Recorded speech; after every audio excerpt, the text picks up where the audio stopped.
Today, let's discuss a couple of nuances of the graded card market. We're talking about generic rares and basic 9.5s. That's it, man. Game over, man. It's game over. What the fuck are we gonna do now? What are we gonna do?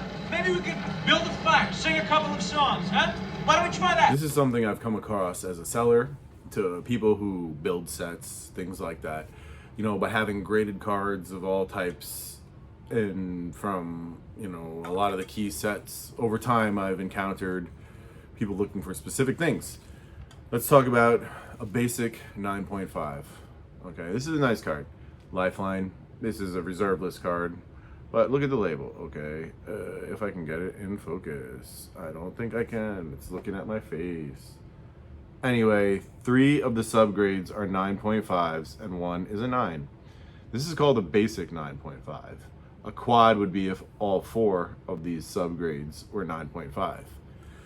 Okay, so this is the lowest 9.5 that you can get. So that's why it's 9.5 basic, right? It's where it starts. Now let's talk about generic rares. Generic rares are rares that aren't on the reserve list and don't have any crazy value. They're like $5 cards from Urza's Saga, something like that. You know, there's 110 rares in this set. Not everyone can be a Gaia's Cradle or Tolarian Academy or Yawgmoth's Will or Sarah's Sanctum, okay? But all of them are equally as important to set builders, right? So you have a generic rare, a basic 9.5. I was actually looking for my generic 9.5s from Saga. I think I've sold them all. What's the pricing there? All right, pack of Urza Saga is something like $250 now. It costs $35 and time and all that to grade it, so let's call it $50. So $250 plus 50, and then a lot of the times the rare in the pack is going to be a 9. How much is a generic 9.5 basic rare from Urza Saga? Is it a $100 card? If you're trying to complete the set, just try to get a 9.5 for $100. Like going out and buying copies and grading them. That's going to be very freaking difficult. I don't care if it is a $5 card. What, can you get 3 copies and grade those 3 and hope that one of those is 9.5?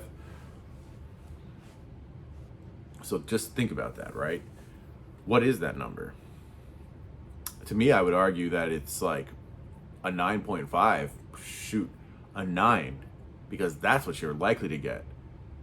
A BGS 9 basic, which means 3 9s and an 8.5 for the subgrades, should be the price of a pack plus grading, because that's what you're going to get most of the time.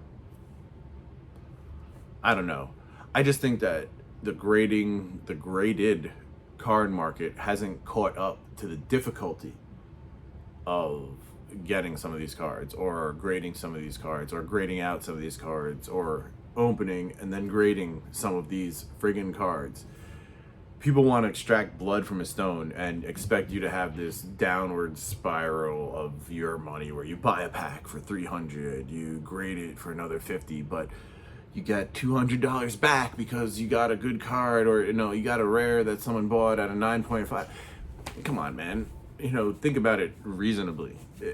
The real value of these things should be higher because the difficulty is higher than most people think.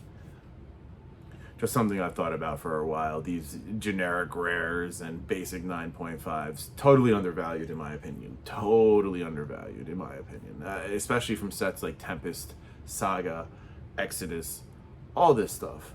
Especially cards that people just, you know, didn't care about. There's conditional attrition in a lot of these worthless cards because they were always worthless.